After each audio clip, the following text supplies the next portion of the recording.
Yo, guys, these disturbing videos, they're going to make you question everything and everyone. Let's check this out. This is the moment an Uber driver appeared in court, bruised and battered after he raped his intoxicated passenger, and her father got revenge. Ahmed Ali, aged 58, picked up a highly intoxicated woman who had been out drinking with friends. One of the victim's friends had called her an Uber after she was too drunk to get home by herself. However, the victim's friends did not join her in the Uber, and instead headed to another bar to continue drinking. Ali was supposed to take the girl home, which was about 12 minutes from the bar. However, he decided to take advantage of the vulnerable passenger. The driver reportedly used the Uber app to make it look like he had dropped the victim off at her destination, then drove her to a secluded fishing spot. The victim arrived at her house about 30 minutes after she had been picked up and grew worried when she was not there. Her friends alerted the victim's father, who had his daughter's location on the Life 360 app, and rushed towards the location with other concerned family members. They found the woman naked in the back of the Uber being sexually assaulted. Ali quickly tried to pull up his pants and scrambled into the front of the car, but the father, along with other relatives, began to beat him senselessly. During the altercation, the enraged father reportedly pulled out a gun and fired 2 shots at Ali. However, they both missed. Somehow, Ali managed to escape until a police officer pulled him over and found him severely injured, bleeding heavily from his head and hands. Ali is now facing serious charges. Outrageous behavior from Mr. Ali. Definitely deserves a number of years behind bars. In fact, I've heard stories like this before. Uber drivers attacking intoxicated passengers. Absolutely disgusting. This is the reason why cameras might need to be put into cabs. Every single cab. If you're a cab driver, you need to have cameras in your cab at every single angle, bro. It's not just about cameras protecting road users. We need cameras to protect passengers. Pickpockets in action. Look at this. She just randomly in his back. Oh my God. It looks like these other girls are all involved in this. They clearly are. Look. Oh, she got what she got. She passed it to this lady. They're all turning back. Look at them. Yeah. Wow, wow. And look at these guys. I'm pretty sure they clocked on to what was happening there. I think this is abroad. However, this is happening in central London. Let's take a look at this. Exposed pickpockets that are running London streets and targeting innocent tourists. Look at them. They look like normal people. You think she was out for the day? And she's out here pickpocketing people.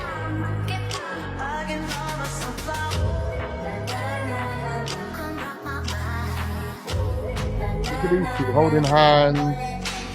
They look like Sam. Look at them. Look at them. They look like Sam. They look like the type of people that would pickpocket. The last lady looked like she'd been doing it for time. She's this is a job for her now. She's just out here pickpocketing, living life. Wow. Look at them trying to hide their faces. You're exposed, mate. Disgusting. These type of people on our streets in London. Look, more of them.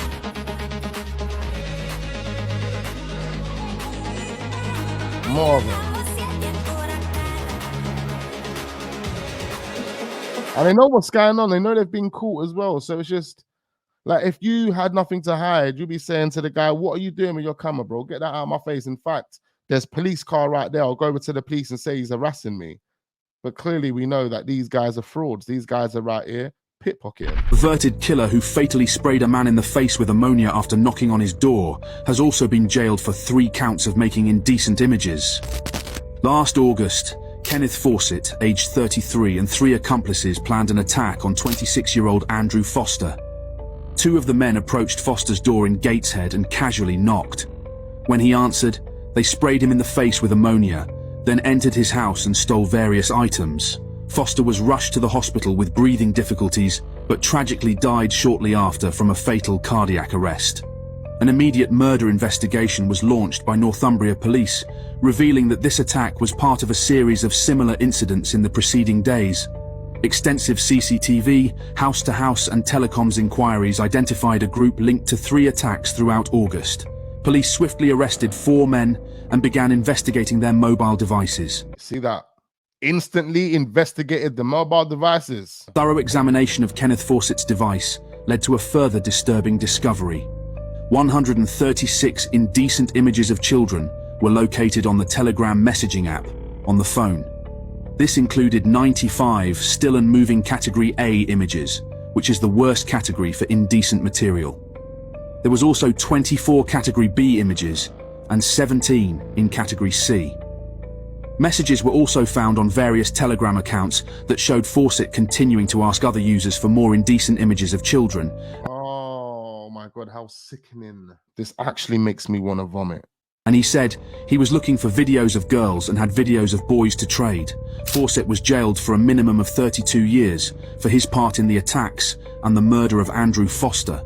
Additionally, he was sentenced to 2 years for possessing indecent images. Only 2 years for indecent images. That's disgusting. You see these guys, they need to get locked up for life. Katie is one of the 3 female paramedics who have shared their experiences of being hounded for sexual favours in return for passing training, getting a promotion, or simply keeping at their jobs. What?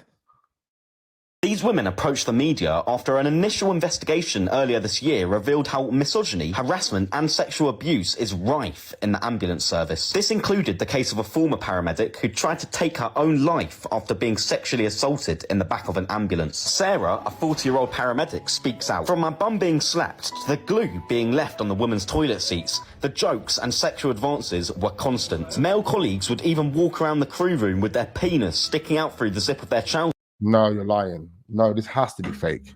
And their pockets turned out. They'd swing it and sing Nelly the Elephant. Once I made a mistake with a patient and had a colleague try to blackmail me into having sex with him. It was horrendous. When I told him no, he said, "Watch your back, because I could rape you." From my earliest days in the job, I was told to laugh it off. I'm ashamed to say that's how I've taught my students and other women to respond. Maybe if I told them to speak up, things wouldn't be so bad. I don't know how you change this culture. When posters say, "We do not tolerate sexual harassment," were put on the doors in the ladies' toilets, a man crossed out the "not" and drew a penis next to the woman's mouth. All of this is why I plan to quit, which breaks my heart. I love being a paramedic. There was also another boss who repeatedly asked me out, but when I refused, he tried to get me fired. No. You know what? I've got to research that. I'm going to look into that right now. Oh, it's actually true. So I've just looked into it, done a bit of research, and the first videos I can see here is ambulance service, female paramedic reveal toxic culture. A Sky News investigation has exposed a culture of sexism. I was given a choice of bosses to sleep with, published by Sky News. This is absolutely insane, guys. What's going on here? A carer in Middlesbrough finished a 12-hour shift only to come home and find that far-right thugs had burnt his car during the riots. Brendan had been working in 2 care homes looking after the elderly. No, imagine how he felt. Oh, no. And I know they probably didn't know it was a black man's car, but can you imagine how this guy felt? He told the BBC, "I couldn't even recognize it. I went to the bathroom, I cried because I know how much it took me to be able to save this money and be able to get this. What am I even doing here?" That was the question I asked them. What am I even doing here? Oh, that's crazy. Imagine that. I'm here taking care of somebody. I'm here taking care of people, making sure they are okay. They are elderly. a GoFundMe page And he's a carer as well. had been set up to try and help Brendan get a new car, and it's already raised over £20,000 in less than 24 hours. Goods. In less than 24 hours, over £20,000. You got to put the people that helped, that definitely made a massive difference to how he was feeling. A teen who left his bingo birthday party to join rioting missile-throwing thugs has been jailed. The bingo birthday boy. Bobby Sherburn, aged 18, and Kieran Gattenby, aged 19, were among a large group of rioters who hurled missiles at police in the Murray Street area of Hartlepool last week. It was his birthday. Day of the riot, Sherburn left his bingo birthday party after seeing news coverage of the unrest and decided to join the mob. He was later seen with a group throwing various objects at police and was specifically identified as having thrown a glass bottle. Despite this, Sherburn equipped a balaclava and returned to the same area the very next night. And he took a picture of himself as well and put it on his Snapchat. Seeking trouble with other youths, his luck ran out when he decided to throw another glass bottle at a passing police van. Police detained him on the spot as he was still wearing the balaclava. During the arrest, Sherburn told officers, "It's okay, everyone's doing it." Oh my God. He told the officers, "No, guys, it's okay. Everyone's doing it." Oh, guys, these kids, they need education. They need books. They need something really productive to do with their lives because these guys are totally lost.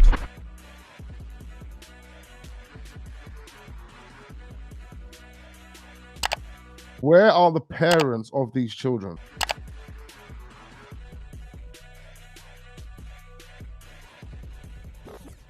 No, we need help.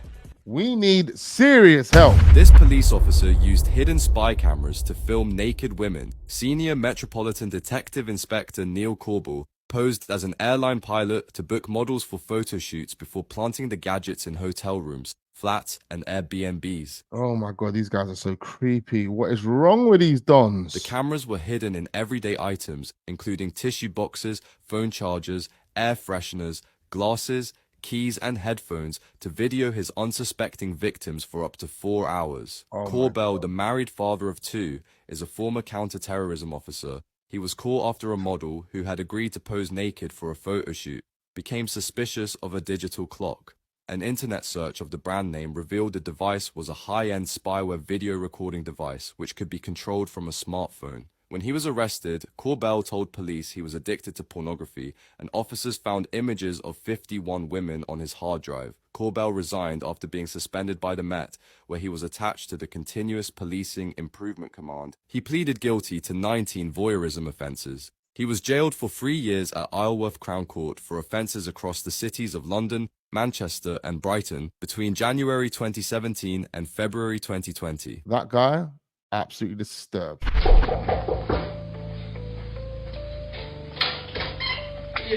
Whoa!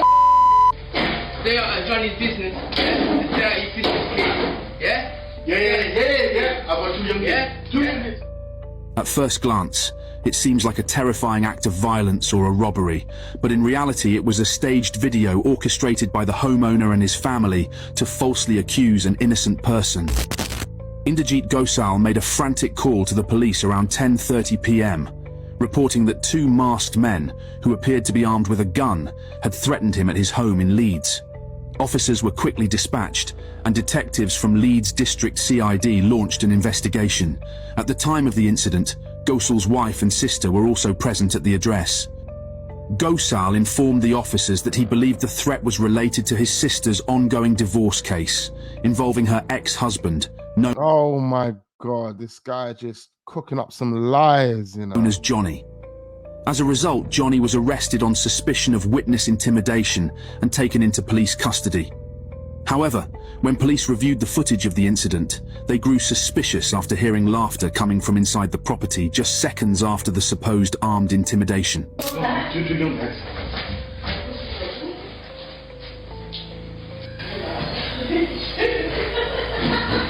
Further suspicions arose when investigators noticed that the house's CCTV system had failed to capture any exterior footage of the incident. That's stupid though. They're recording in their own home. Did they forget to chop the footage before they sent it over to the feds? Oh, these guys are clueless. Eventually, the entire web of lies unraveled. At least 5 people were charged in connection with the case. Inderjeet Gosal, the man seen in the footage attempting to act out the staged threat, was sentenced to 3 years and 1 month in prison. His sister, Hardeep Sangha, received a sentence of 4 years and 7 months. Wow, did she get that for the laugh? They didn't like her laugh. They was like, nah, you see, your laugh was disgusting. 4 years. A man who raped a 15-year-old girl who could not swim after taking her out of her depth in the sea has been sentenced. She was visiting the beach with 2 friends and were playing with a ball in the shallows, which floated towards him.